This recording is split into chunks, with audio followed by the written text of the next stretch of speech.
What's up, you guys? Welcome back to Steve's Project Car Garage. My name is Steve. Today we're going to be working on getting the cam fit. We're also going to go ahead and try to get the front engine plate fit as well.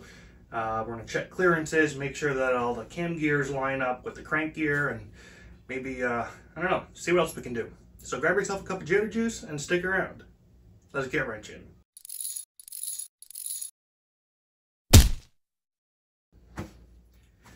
Alright, so just to try to explain what we're going to do here is we have the crank fit, we got the lower end done.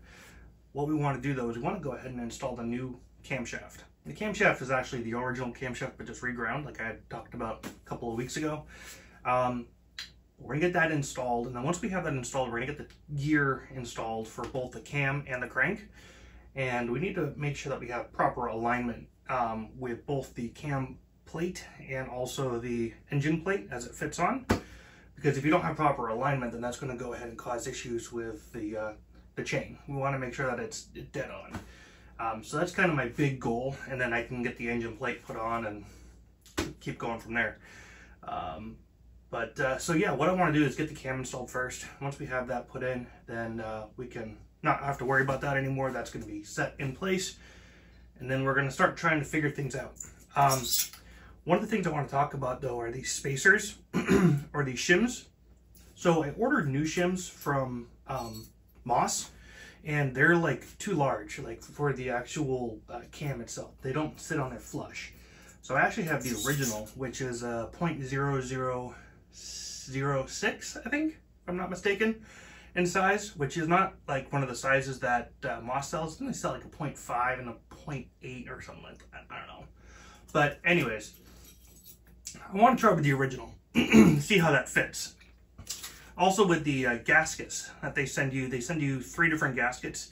So we're going to try this thick gasket first and just kind of see where everything lines up. I've got some new gears and all that, so I just kind of want to make sure that it all is nice and straight. So let's get started. All right, so I got the engine turned over right now, and what I'm going to do is get a lot of assembly lube into the cam bearings. You can hardly see them in there, but there's one.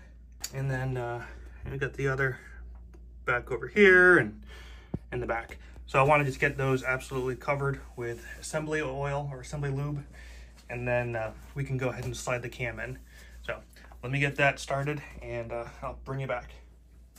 All right, so this is the cam from TSI, reground, and I am going to just load it up with plenty of assembly lube. All right, so I got this thing pretty well lubed up. So we're just gonna go ahead and start to guide this guy on in. I'm gonna grab it from up on the inside just to make sure that it doesn't drop or anything.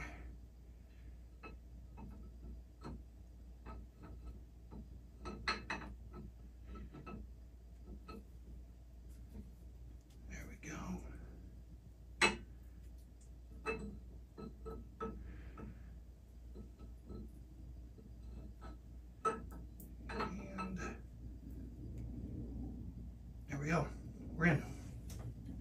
All right, so cam is in. Now what we can do is start working on trying to get the plate put on, get the gasket just preliminary fit, see how everything is, line it all up before we go ahead and actually tighten anything down, make sure that we have perfect alignment on everything. So let me get my hands washed up because they are pretty goopy, and let's keep going. All right, so we're gonna start out with this gasket just to see how thick it is. So it's actually 0.029 inches, so it's actually not the same size I thought it was. So we're just gonna go ahead and put this on, just like so. And then I'm gonna go ahead and do just a preliminary fit of the engine plate.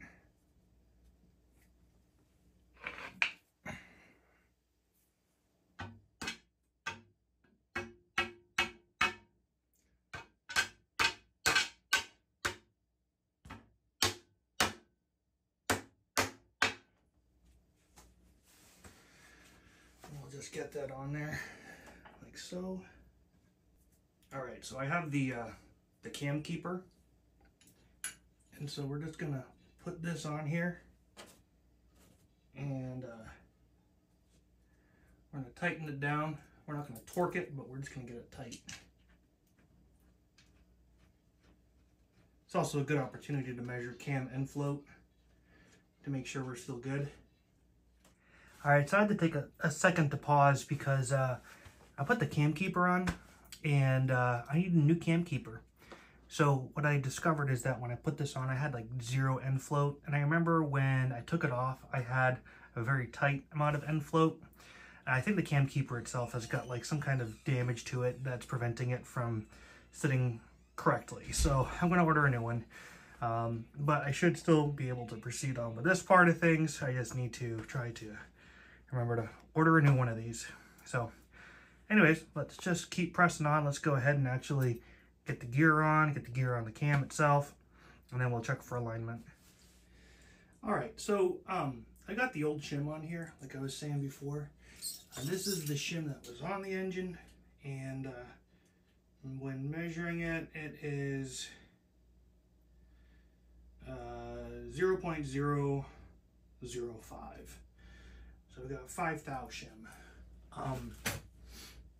Just because I figured why not give it a try. I'm gonna go ahead and put the gear on for the crank, and we'll see how that goes, and then also we'll get the gear put on up here for the cam, and just see how we are in terms of alignment.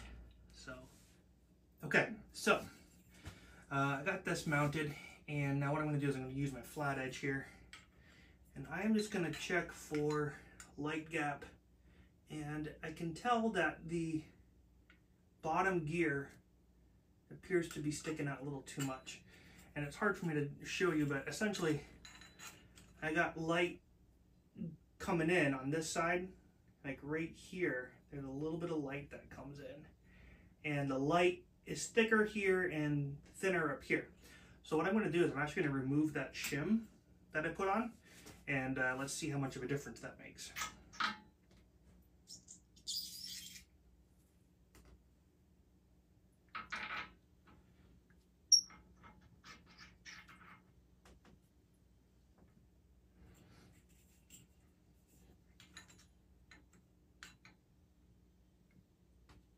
Okay, so that did not make a difference at all.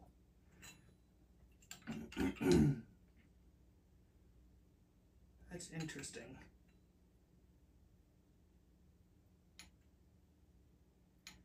In order for that to work, how is that going to happen?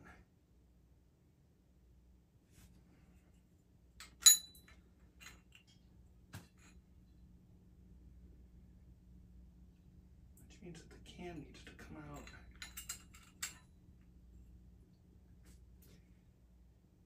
That doesn't make sense. All right, so I've been playing around with this for a little bit. Shim, no shim.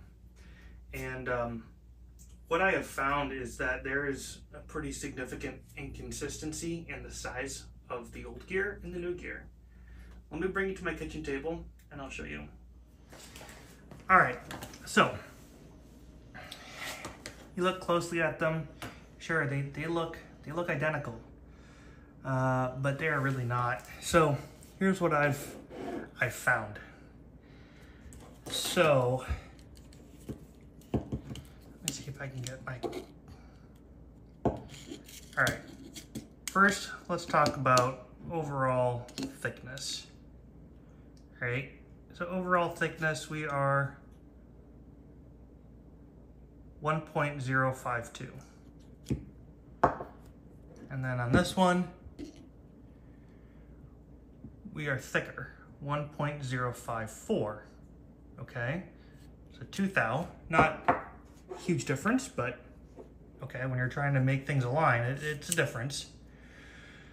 And when I looked closer, it looks like the plane of where the gears sit is actually higher on this than on this one, which is why with the new gear, it really protruded out quite a bit. So when I measure, I'm going to measure going this way, and I'm not going to be able to show you necessarily on the camera, but you'll have to take my word for it. Okay. That is a measured depth of where the gear is of 0.269. And then on this one,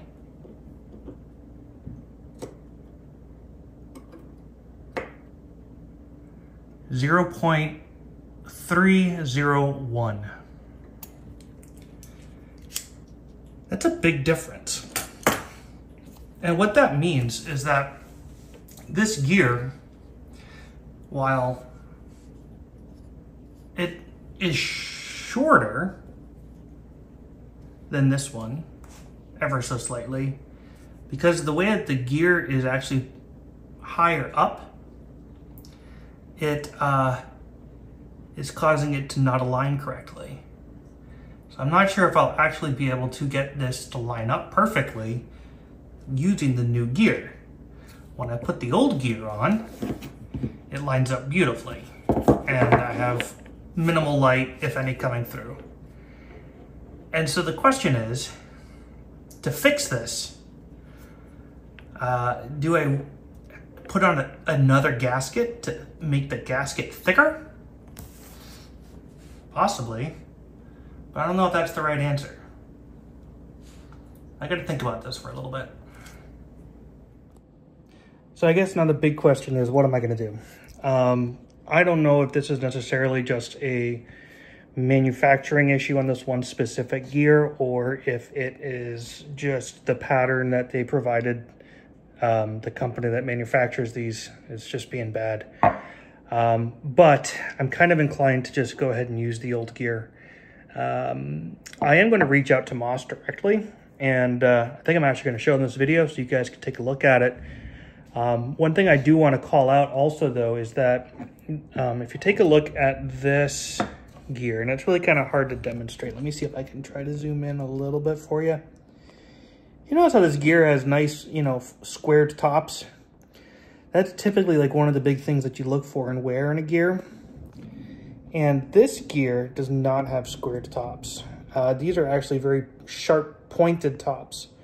And it's my understanding that, when it comes to dealing with new gears, that you really want nice squared tops. So I almost wonder if they provided like an incorrect gear or a worn gear to the manufacturer when they went ahead and had these made. I'm not sure. I'm not in that business. However, I did note that the gear for the camshaft, however, does have nice squared tops. And again, I can't really, let's see if I can zoom in on that. You can see that they do have squared tops, which is good. So the cam gear itself is in decent shape. I'm going to keep this because mine does have a lot of really sharp, jagged points. But this guy, I'm not sure. So let's go ahead and wrap up this video because obviously I wasn't able to do what I really wanted to do. Well, there you have it. Not able to finish yet again because of part issues. This isn't the first time I've had issues with parts before. When I was working on the transmission, I was actually finishing the bell housing. I didn't film it. Well, I started to film it, but I ended up deleting it because I was so frustrated with the situation.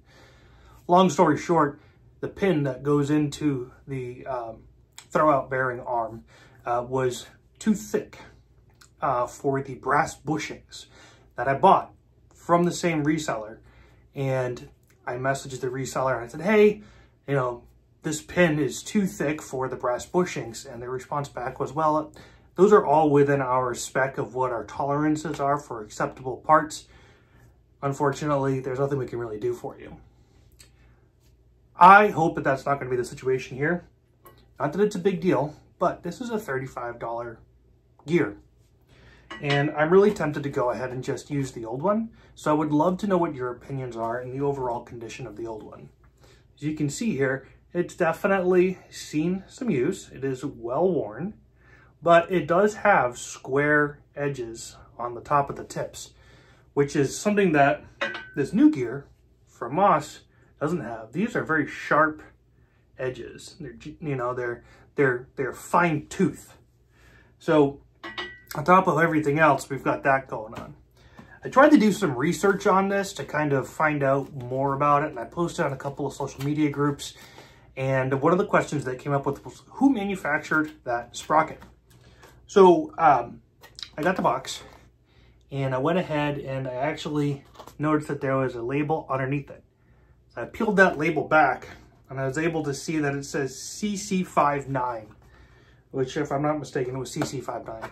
But also it's a Rimmer's label that's underneath here. If you take the part number and you throw it onto Google, it'll go ahead and turn back to a Rimmer's part. So I know that Moss and Rimmer's did join forces over the summer. Maybe this is what we're starting to see. However, though, if you take the other part number, the CC59, and you actually go ahead and toss that into search engines, you'll find that is also the number for that sprocket. Companies like British Parts Northwest sell that sprocket too. And so I'm kind of curious, you know, maybe does Spitbit sell that same part? I kind of think they probably do. So I think that no matter who I get this sprocket from, it's going to be from the same manufacturer, leading me to think that if this is in fact a manufacturing issue, not just like a one-off quality control issue, then I'm going to be stuck with going with the old one. Now, somebody else made a good comment, and something that made me think a little bit is that I could theoretically go ahead and shim out the camshaft by that 300 or 30,000. I'm sorry, that 300 that I need to shim it out. But I don't know if that's the right idea. I don't like the idea of having to do that. I would rather use the right parts the first time. So one of the other things I was considering too is getting one of those higher end chains. They run about 50 or 60 bucks. It's one of the high quality ones that don't stretch. They're made in Germany. And that is an option. And so I was thinking about doing that in coordination with my original sprocket. So that might be a good option. Let me know what your thoughts are on that though, because I would love to hear it. In terms of the gear on the cam, it's perfect. The one that I got from Moss is exactly as I would expect. It's got nice squared off tops. It is the right thickness. Everything lines up beautifully with this. This is a quality part. I have no questions about this guy. So I will be using this to replace this guy because this one here has very sharp teeth, which tells me it's definitely pretty worn out. One other thing too is if you go onto the Moss website and you search for the shims that go behind the crank, right behind this gear that we're talking about, this is the shim that comes up, and they sell this and they say it's for Mark 1 through the 1500. But look at the size difference. Okay, this is the diameter of the crank, and this is the shim that they said. That doesn't work. Like, this is way larger. This is probably for like a 1500. Or at least for a Mark 4 and later. So there's also that. I went onto the Spitbit's website and I went onto Rimmer's, and both of them do not sell the shims for this motor, for these earlier motors.